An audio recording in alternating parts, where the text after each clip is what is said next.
오늘은 열왕기상 1장 1절부터 10절 말씀 우리의 왕이신 하나님이라는 제목으로 본문의 말씀을 좀 살피도록 하겠습니다. 열왕기서는 이스라엘 왕들의 역사를 다룬 책입니다. 히브리어 정식 명칭으로는 멜라킴 왕들이라는 제목을 가진 책입니다. 본래는 열왕기 상과 열왕기 하가 나뉘어지지 않았습니다. 그래서 사무엘서도 한 권의 책이었고 열왕기서도 한 권의 책이었다고 볼 수 있고, 그 제목은 왕들이라는 제목을 가지고 있습니다. 이 제목이 열왕이라고 해서 열방의 모든 왕들을 나열하는 게 아닙니다. 전적으로 이스라엘 왕들의 이야기라고 볼 수가 있고, 물론 이 역사 이야기 속에 다른 국가와 왕들도 등장하지만 성경은 그들의 포지션을 중요한 위치로 잡지는 않습니다. 열왕기서의 주된 관심과 목적은 이스라엘 왕들에 관한 역사라는 사실입니다. 특별히 열왕기서의 내용은 대부분 위에서의 역사를 다루고 있음을 볼 수가 있습니다. 일반 시민들이나 평범한 백성들의 이야기는 대부분 나오지 않습니다. 아래에서의 역사가 아닌 위에서의 역사를 다루는 이유는 이스라엘의 운명은 백성을 대표하는 왕들의 인생 속에 압축되어 있다는 사실을 말하려고 하는 것입니다. 하나님의 복과 저주가 이스라엘을 통치하고 다스리는 왕들의 생애로부터 직접적인 영향을 받는다는 사실을 말하고 있습니다. 그만큼 한 나라의 지도자가 잘 세워지는 것이 일반적인 세상에서도 중요하듯이 이스라엘을 다스리고 통치하는 왕은 일반적인 세상보다도 훨씬 중요한 위치를 차지한다는 사실을 말하려고 하는 것입니다. 우리가 자연스럽게 열왕기서를 읽으면서 눈에 보이는 가시적인 왕도 중요하지만 우리의 참된 왕이신 하나님의 통치를 받고 산다는 것이 얼마나 큰 축복이고 은혜인지를 돌아보게 됩니다. 그리고 우리 자신이 누구도 하나님의 자리를 차지할 수 없다는 사실을 인식하며 그렇게 살아야 한다는 것을 생각해 보게 됩니다. 열왕기서에 아주 가끔씩 등장하는 선한 왕들이 있습니다. 그래서 북왕국에는 보통 선한 왕들이 등장하지 않고요.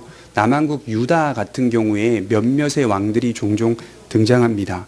그럼에도 불구하고 우리가 기억해야 할 것은 그런 선한 왕들도 하나님의 왕되심을 견줄 수 없으며 그들도 역시 하나님께 기대며 살아가는 하나님으로부터 위임받은 종들이나 위임받은 권세라는 사실을 생각해 볼 때 이스라엘의 왕은 일반 세상 나라의 왕과는 전혀 다른 차원의 방식으로 통치해야 한다는 것을 열왕기서가 말씀하고 있습니다.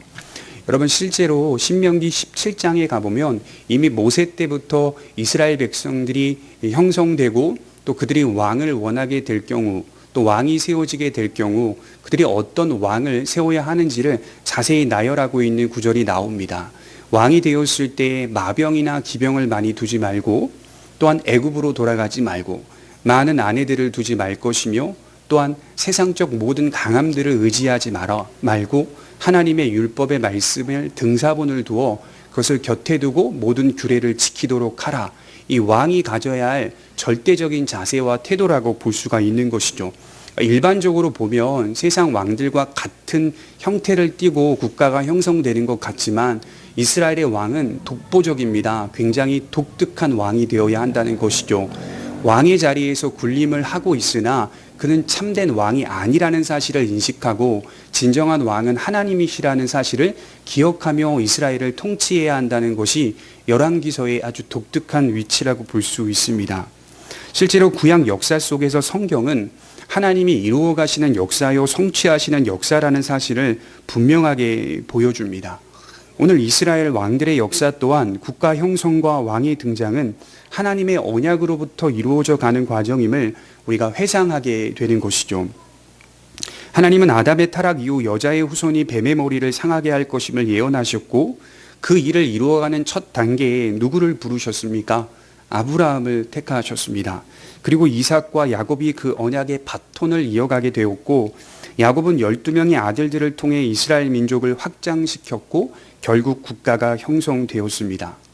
우리는 그들이 이루어가는 과정처럼 보고 있으나 실제로는 그들의 역사 속에 언약을 신실하게 이루어가시는 하나님의 활동 또는 하나님의 행위를 목격하게 됩니다.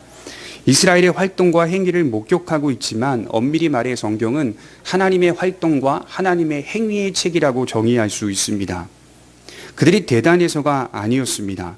하나님의 나라, 하나님의 왕국을 보여주어야 할 하나의 모델 하우스가 된 존재가 이스라엘이었던 것입니다. 그러나 우리가 열왕기서를 읽으면서 아쉽고 안타까운 것은 그들이 하나의 롤 모델이 되어야 하는데 모델이 아닌 스스로가 주권자가 되어 스스로의 힘으로 나라를 건설하려 하였기 때문입니다. 자신의 위치와 역할을 벗어나게 되면 어떤 결과가 주어지는지 하나님은 이방 나라들을 몽둥이 삼아 자신의 백성들을 징벌하시게 되죠. 그리고 그들은 모두 당황하죠. 어떻게 하나님께서 선택하시고 하나님께서 언약을 맺은 하나님의 백성들을 이렇게 패망의 길로 인도하실 수 있는가? 어떻게 하나님이 임재하시는 시온이 예루살렘이 멸망할 수 있는가? 라고 하는 당혹감에 휩싸이게 됩니다. 그럼 과연 아브라함 때부터 약속하신 하나님의 손길이, 하나님의 이루심이 과연 성취될 수 있는가? 의심하고 불신하고 걱정하고 근심하면서 그들은 다 포로로 잡혀가게 됩니다. 그럼에도 불구하고 성경의 화자는 우리를 여전히 하나님은 그 언약을 이루어가고 계시는 분임을 몇몇의 선지자들의 예언을 통하여 드러내고 계시고 실제로 이 현실 속에서 하나님이 그 일들을 이루어가고 계신다는 사실을 성경이 분명하게 우리에게 드러내주고 있다는 것이죠. 이스라엘의 의심 속에서도 여전히 하나님의 활동과 행위는 계속되었습니다. 구원할 자들을 구원하시고 그들을 계속적으로 사용하셔서 장차올 메시아와 그 왕국의 모습을 예언하고 계십니다. 그리고 그 약속의 의도와 목적과 성취가 표면적 유다 이스라엘이 아니라 이면적 유대 이스라엘임을 나타내고 계신 것입니다. 여러분, 쉬운 말로 하나님의 언약은 더 이상 무너지지 않는, 실패하지 않는 예수 그리스도의 나심과 이루심에 맞추어져 있었다는 말입니다. 그리고 오늘도 그 예수를 믿는 영적 이스라엘인 그리스도인들이 그 진리 안에서 우리는 실패하나 하나님은 실패하지 않으신다는 것을 경험하며 믿고 확신하며 살아가는 것입니다. 열왕기서라고 하는 왕들의 역사 속에서 우리가 분명히 배워야 하는 것은 우리 또한 하나님께서 세상 속에서 사용하시는 그리스도의 왕국의 모델이라는 점을 기억해야 합니다. 제가 부교육자 사역을 할 때 교회 원로 목사님께서 이런 설교를 하시다가 예화를 쓰신 적이 있어요. 오래전 말씀인데요. 자신이 운전을 하고 가다가 교통사고가 났는데 차가 완전히 전복이 되었다고 합니다.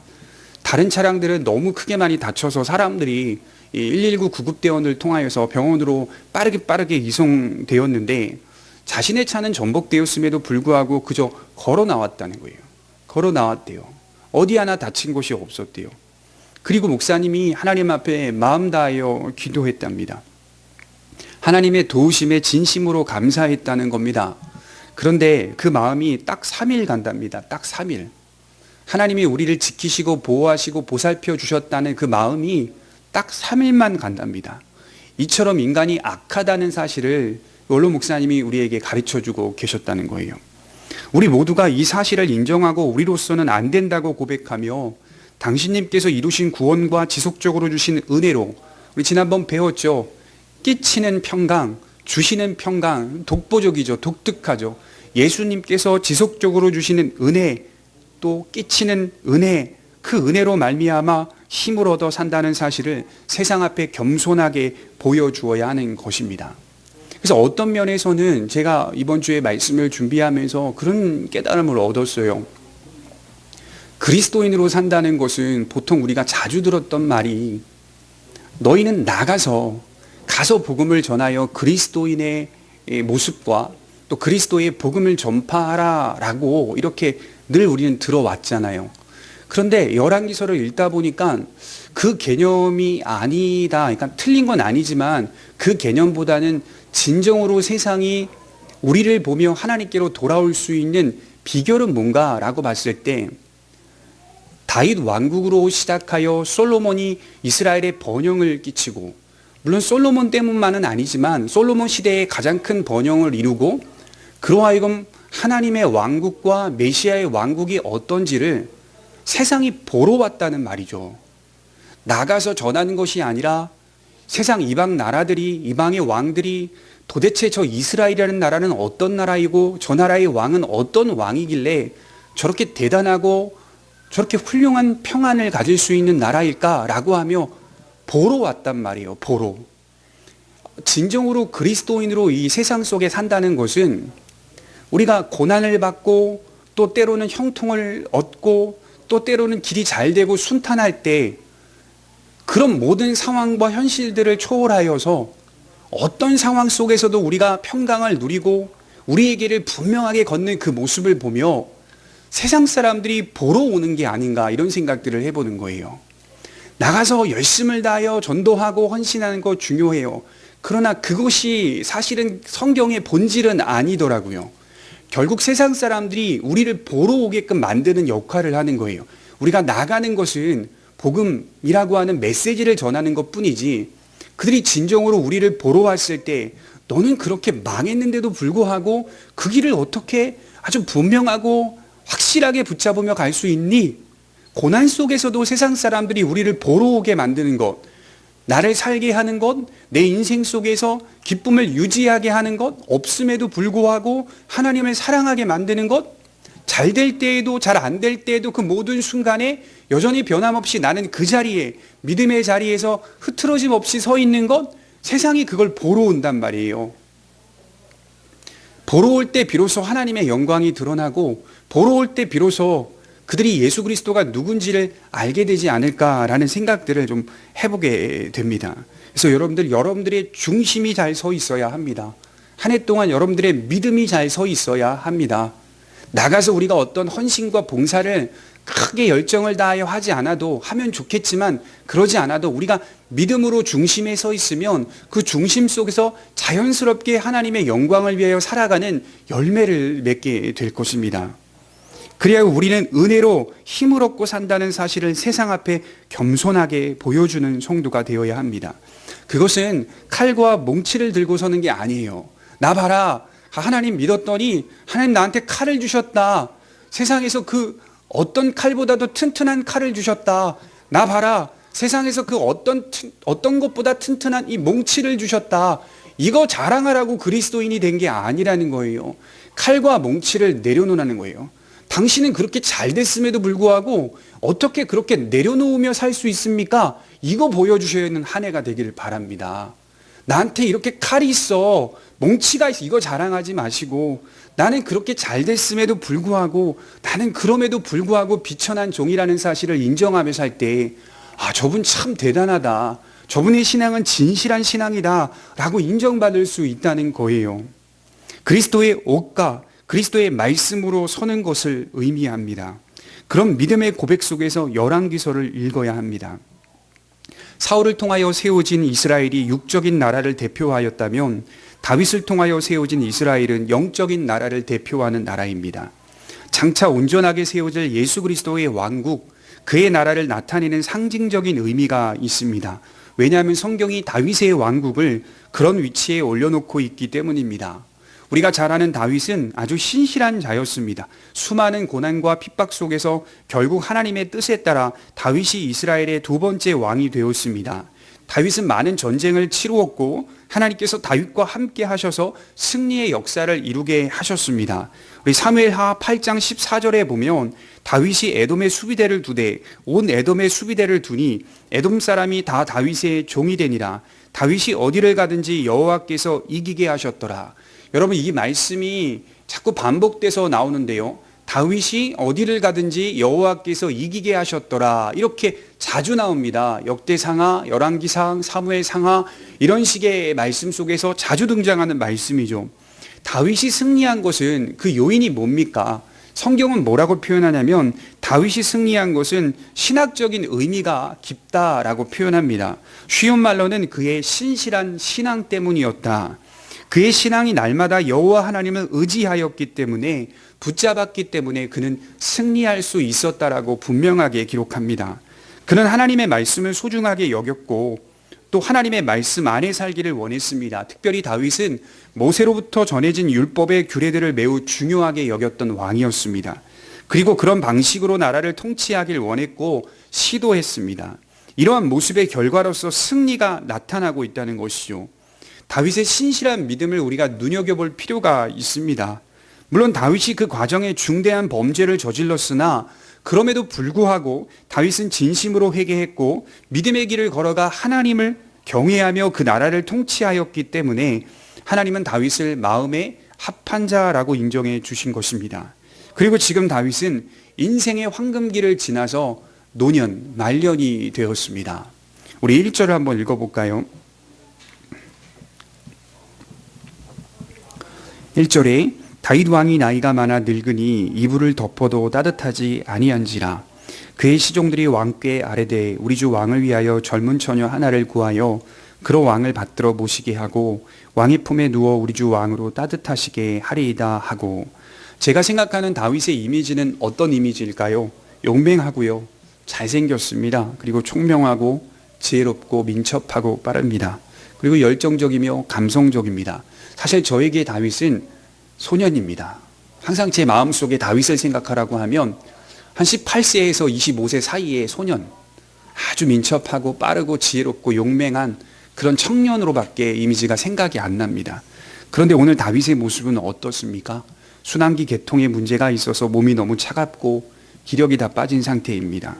주 1세기에 활동했던 역사학자 요세푸스는 고대 근동에서 자주 쓰였던 의학적 처방 중 하나가 바로 이런 처방이었다라고 합니다. 높은 지위를 가진 왕이나 정치인들이 말년에 몸에 기력이 빠지거나 체온이 떨어질 때 젊은 여성을 품에 안음으로 체온을 높이는 처방을 내렸다고 합니다. 주 2세기에 활동했던 그리스의 의사 갈렌도 이런 기록, 이런 자료들을 남기고 있습니다. 그러니 오늘 기록된 이러한 처방은 고대 근동에서 흔히 사용되었던 의학적 처방이라고 볼 수가 있습니다. 보시면 아시겠지만 다윗이 원했던 것이 아니라 다윗의 시종들이 다윗에게 이러한 처방을 내리고 있다는 것을 확인할 수가 있습니다. 다윗의 시종들은 다윗에게 이런 처방을 권합니다. 특별히 더더욱 다윗의 건강이 중요한 이유는 다윗 개인의 문제가 아니었기 때문입니다. 한 나라의 안위와 왕위 계승과 관련된 문제이기 때문에 시종들은 급히 다윗의 건강을 챙겨야 했습니다. 그리고 이스라엘 땅을 돌아보아서 수넴 여자 아비삭을 데려오게 됩니다. 아시다시피 이 수넴 여자는 아가서 6장 13절에 기록되고 있는 술람미 여인, 같은 동네에 살고 있는 여자였다라고 볼 수가 있습니다. 같은 여자는 아니지만 술람미라고 하는 성읍과 수넴이라고 하는 성읍이 같은 지명입니다. 같은 지역에 살고 있었던 여성으로 보입니다. 아비삭은 아름다운 여성이었으며 이사갈 지파의 여성인 것으로 보입니다. 이 여성은 다윗의 시종이 되어 따뜻한 체온을 전해주는 그런 역할을 했던 것으로 보입니다. 개인적으로 다윗의 이런 모습들은 너무 무기력해 보이잖아요. 그래서 개인적으로는 성경에서 좀 빠졌으면 좋겠다는 생각을 합니다. 다윗이 무기력해 보이고 허약해 보이는 모습이 제 눈에는 그렇게 좋게 보이지는 않습니다. 그럼에도 불구하고 성경은 이를 상세하게 기록하고 있죠. 그렇게 해도 그에게도 말년은 찾아왔다, 이렇게 성경은 기록하고 있어요. 늙음이라고 하는 것은 누구도 피해갈 수 없는 인생의 순리라고 성경은 기록하고 있습니다. 그 훌륭하고 위대하고 민첩하고 빠른 다윗 왕조차도 늙음이라는 인생의 순리 앞에 고개를 숙이고 있다라고 하는 것입니다. 첫째가 어느 날 이제 기도를 하는 거예요. 기도를 하는데 이렇게 기도를 합니다. 자, 현민아, 기도를 해봐. 오늘은 네가 기도해 했더니 이렇게 기도를 하는 거예요. 하나님, 우리 아빠 할아버지가 안 되게 해주세요. 이렇게 기도를 하는 겁니다. 아빠가 할아버지가 되는 것이 싫은 것이죠. 기도를 다 마치고 나서 제가 이야기해 줬어요. 할아버지가 되거나 할머니가 되는 것은 하나님이 창조하신 순리이고 질서다. 그렇게 해서 우리는 하나님의 나라에 가는 것이다 라고 말하였습니다. 그렇죠. 열정적이고 민첩하며 강인하고 빠른 시기가 있었다면 반드시 몸이 차갑고 느리며 허약한 시기도 있습니다. 우리의 삶이 노쇠해 간다는 것은 받아들여야 할 순리라는 거예요. 누구든지 세월을 피해갈 수 없다는 사실을 말하려고 하는 것입니다. 여러분, 2021년이 왔다는 것은 새로운 한 해가 왔다는 말도 되겠지만 이제 우리 모두가 하나님 앞에 서게 될 날이 더 가까워졌다. 한 발짝 더 가까워졌다는 뜻입니다. 열왕기상 2장 2절에 보면 죽을 날이 임박한 다윗은 마지막으로 이런 말씀을 증거합니다. 내가 이제 세상 모든 사람의 가는 길로 가게 되었노니 너는 힘써 대장부가 되라. 우리 모두는 천년만년 살 것 같은 삶을 계획합니다. 수많은 계획을 세우죠. 그러나 우리 모두는 모든 사람의 가는 길로 가고 있습니다. 우리는 모두 늙음의 길로 가며 죽음의 길로 걸어가고 있습니다. 그럼에도 불구하고 성경은 늙음이나 죽음이 결코 부정적인 것이 아니라는 것을 강조한다는 말이에요. 결코 늙음이라고 하는 것이 부정적이지 않다는 겁니다. 잠언 16장 31절에 백발은 영화의 면류관이라 의로운 길에서 얻으리라. 잠언 20장 29절에 젊은 자의 영화는 그 힘이요 늙은 자의 아름다운 것은 백발이니라. 말년은 영화의 면류관이라고 말씀하고 있습니다. 이것은 믿음의 사람들이 맞이하는 노년을 의미합니다. 하나님을 경외하고 의지하며 살았던 사람의 노년은 영화의 면류관이다, 이렇게 성경은 말씀하고 있습니다. 제가 대학원을 다닐 때 이 대학원의 대부분 이제 공부하는 전도사님들이 나이가 그렇게 많지가 않아요. 젊은 분들이 대부분입니다. 근데 간혹 이제 나이가 좀 많은 분들이 들어오는 경우들이 있습니다. 전체 한 1, 2% 막 이 정도 돼요. 그분들이 이제 들어오세요. 연세가 60대, 뭐 50대, 뭐 이제 제가 학교 다닐 때는 70대 분도 봤습니다. 그러니까 시험 쳐서 들어와서 신학을 하는 거예요. 근데 그분들의 그룹을 자켄이라고 부르더라고요. 그래서 저는 처음에 자켄, 자켄들 모여라 이렇게 자꾸 광고가 나오길래 저 자켄은 무슨 뜻인가 도대체. 근데 이제 히브리어를 공부하면서 이 자켄은 늙은이라는 뜻이구나. 그래서 본인들이 이제 그룹을 형성했는데 자기네 그룹의 대표적인 이름이 자켄이라는 거예요. 이제 그분들이 모여가지고 이제 활동하고 행동하는 그런 모습들을 제가 학교를 다니면서 봤는데요. 이 자켄, 늙은이라고 하는 이 뜻이 세상에서는 굉장히 속된 말처럼 느껴지는데요. 실제 성경에서는 늙은이라는 말이 상당히 존귀한 말입니다. 그래서 제가 학교 다니면서 히브리어를 공부하면서 이 자켄이라고 하는 단어가 상당히 고귀하고 소중하고 중요한 단어구나. 굉장히 긍정적인 의미로 제가 받아들이게 되었습니다. 그렇습니다. 하나님을 경외하며 의지하며 인생을 살았던 노년, 그 노인, 그 늙음이라고 하는 그분들은 하나님이 보시기에서 무엇보다도 소중하고 귀중하게 보시는 대상이라고 할 수 있습니다.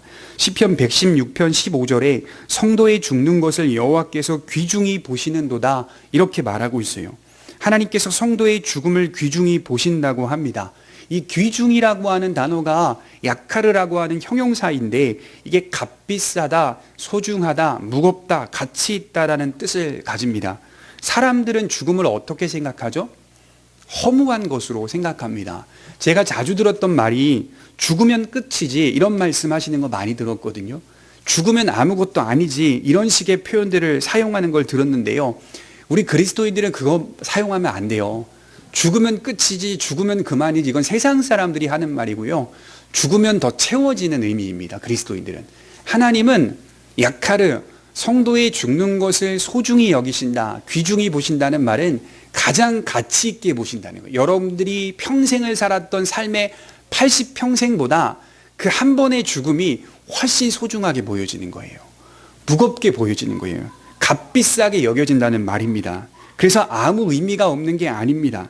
성도의 죽음은 하나님께 매우 소중하고 가치 있는 일이며, 그래서 믿음 안에 있는 사람들에게 매우 큰 울림이 되고 가장 복된 일이 되는 겁니다. 마찬가지로 늙음도 결코 부정적으로 보아서는 안 됩니다. 하나님께서 우리를 통해 영광 받으신다는 것은 우리의 노년까지도 포함하고 있는 말입니다. 무기력해 보여요. 몸이 차가워요. 느려요. 할 수 있는 것이 육체적으로 아무것도 없는 것 같으나 사실은 그 자체로 하나님께서 영광을 받으시는 겁니다. 우리는 열심히 일하는 현역들을 의미 있게 보려는 시각을 갖지만 하나님에게는 우리의 노년도 현역입니다. 우리의 노년을 사랑하시며 우리의 노년을 통하여 의미 있게 보시는 그 하나님의 손길을 기억해야 합니다. 인생의 칼바람을 맞으며 여기까지 믿음으로 왔다는 사실 하나만으로 하나님은 그런 삶이 칭찬받을 삶이라고 인정해 주신다는 거죠. 하나님께 영광을 돌리지만 그 영광의 상은 우리에게 주시는 겁니다. 그러니 다윗의 말년을 보며 결코 의미 없게 볼 수 없습니다. 다윗이 말년이 되었구나. 이불을 덮어도 따뜻하지 않구나. 몸이 허약해졌구나. 아무 쓸데없이 보이는구나. 그만 안 돼요. 다윗의 노년은 그의 영광인 거예요. 하나님께도 영광을 돌리는 노년이라고 볼 수 있습니다. 우리도 마찬가지죠. 우리의 어느 한 시기도 하나님께 중요치 않은 시기가 없습니다. 세상 사람들은 이제 인생 끝났지, 퇴역한 군인이지라고 말하며 희롱할 수 있지만 하나님이 보시기에는 여전히 현역입니다. 그 자체로 하나님께 영광이 되는 시기입니다. 그래서 유대인들은 여호와를 경외하며 인생을 보낸 노인들을 가장 소중하고 중요하게 보았던 것입니다. 그래서 이스라엘에 가보시면요, 이스라엘 유대인들은 노인들을 가장 소중하게 여긴다고 해요. 그래서 우리는 다윗의 늙음의 기록을 보면서 위로를 받을 수 있어야 하는 것이죠. 우리 4절을 한번 볼까요? 이 처녀는 심히 아름다워 그가 왕을 받들어 시중 들었으나 왕이 잠자리는 같이 하지 아니하였더라. 특별히 다윗은 심히 아름다운 처녀 아비삭을 품에 안았음에도 불구하고 잠자리는 같이 하지 않았다라고 할 수 있습니다. 참 흥미로운 말씀이죠. 어떻게 이해해야 하는지 모르는 말씀입니다.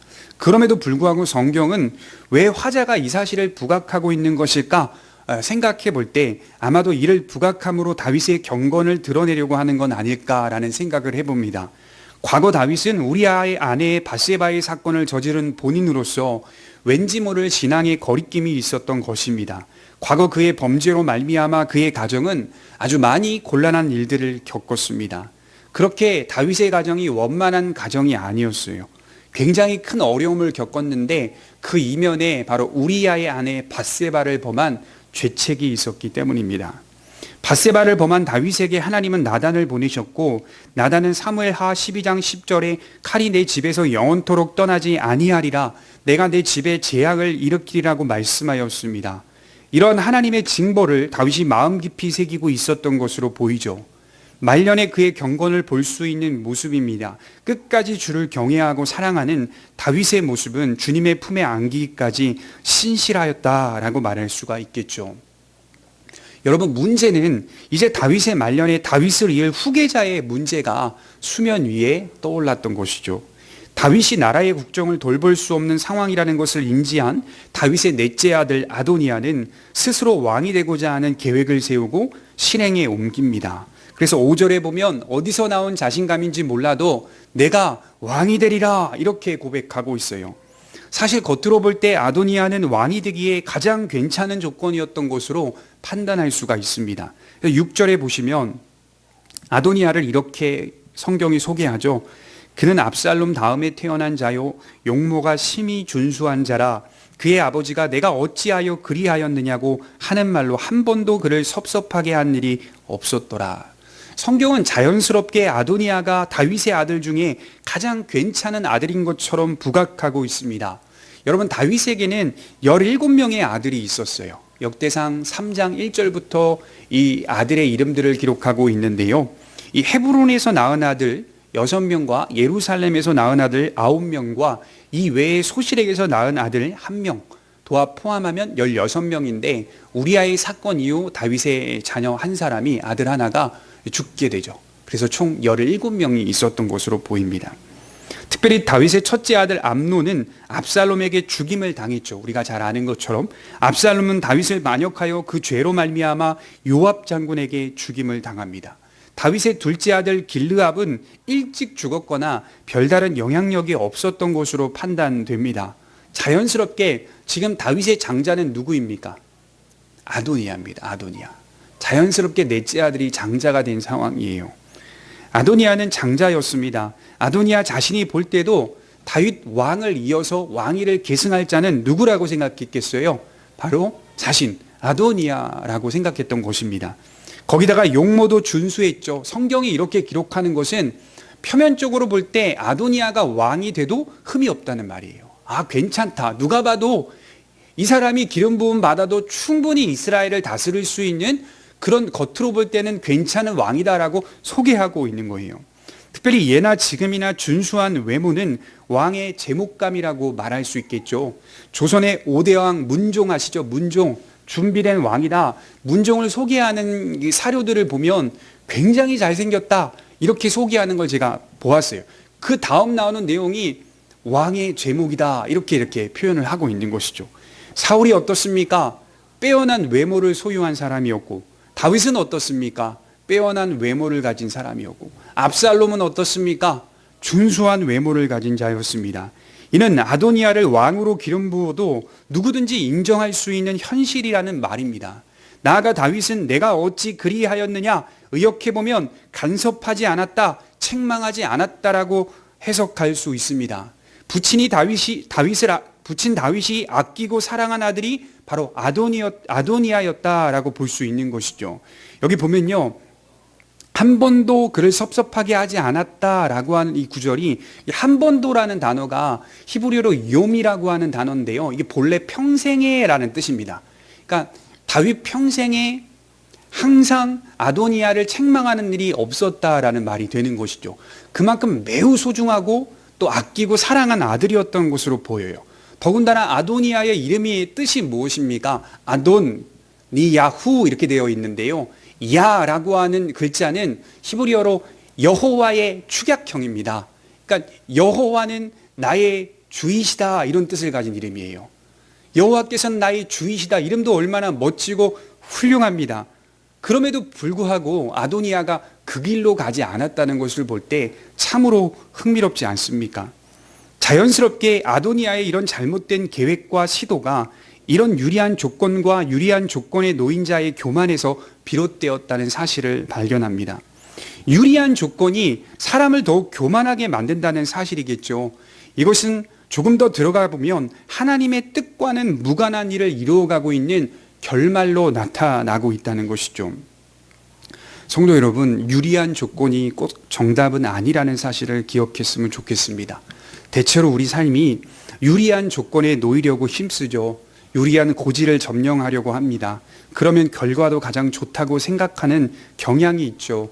그러나 성경은 자주 우리에게 유리한 고지를 점령하기보다, 유리한 조건이 되기보다 하나님의 마음에 부합한 자가 되도록 우리의 시선을 옮겨주고 있습니다. 그리하면 하나님은 우리를 유리한 결과로 인도하신다고 말씀합니다. 불리한 조건이라 하여도, 어리석은 삶처럼 보인다 하여도 그것이 사실 가장 유리할 수 있으며 그것이 가장 선하고 합리적일 수 있다는 겁니다. 여러분, 바울이 이렇게 고백했죠. 고린도전서 3장 18절을 한번 찾아보겠습니다. 고린도전서 3장 18절입니다.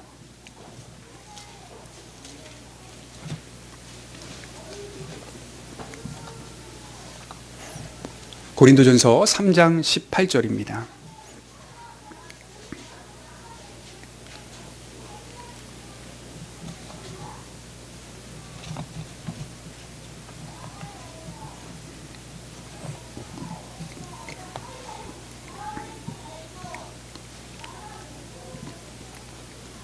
(18절과) (19절) 한번 같이 읽어보도록 하겠습니다. 시작. 아무도 자신을 속이지 말라. 너희 중에 누구든지 이 세상에서 지혜 있는 줄로 생각하거든 어리석은 자가 되라. 그리하여야 지혜로운 자가 되리라. 이 세상 지혜는 하나님께 어리석은 것이니 기록된 바 하나님은 지혜 있는 자들로 하여금 자기 꾀에 빠지게 하시는 이라 하였고. 그렇습니다. 우리가 진정으로 추구해야 하는 것은 세상이 볼 때 유리한 조건이 아니라는 겁니다.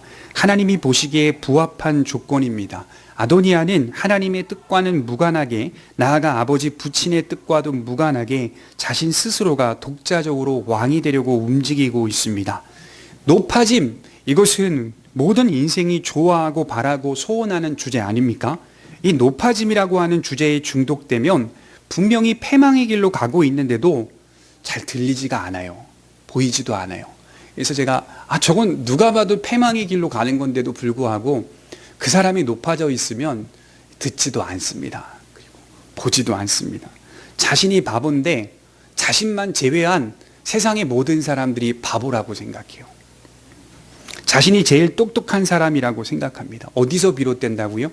높아짐이라는 것을 집착하기 시작하면 그렇습니다. 예수님 이렇게 말씀하셨죠. 우리들 자주 들었던 말씀, 아주 중요한 원리잖아요. 마태복음 23장 12절에 누구든지 자기를 높이는 자는 낮아지고 누구든지 자기를 낮추는 자는 높아지리라. 우리 그리스도인의 삶의 원리와 방식입니다. 조금 손해보아도 참고 기다리는 겁니다. 그러면 높여주신다가 아니라 내가 낮아졌는데 왜 안 높여주시지? 그 말씀하시는 게 아니라요. 그 자체로 만족하는 겁니다.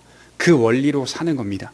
그것을 통해 여기서 이 땅에서 높여주실 수도 있고 하나님의 나라에서 높임을 받을 수도 있습니다. 분명한 건 내가 지금 예수님의 길을 걷고 있는 것 자체가 높임을 받고 있는 길이라는 뜻입니다.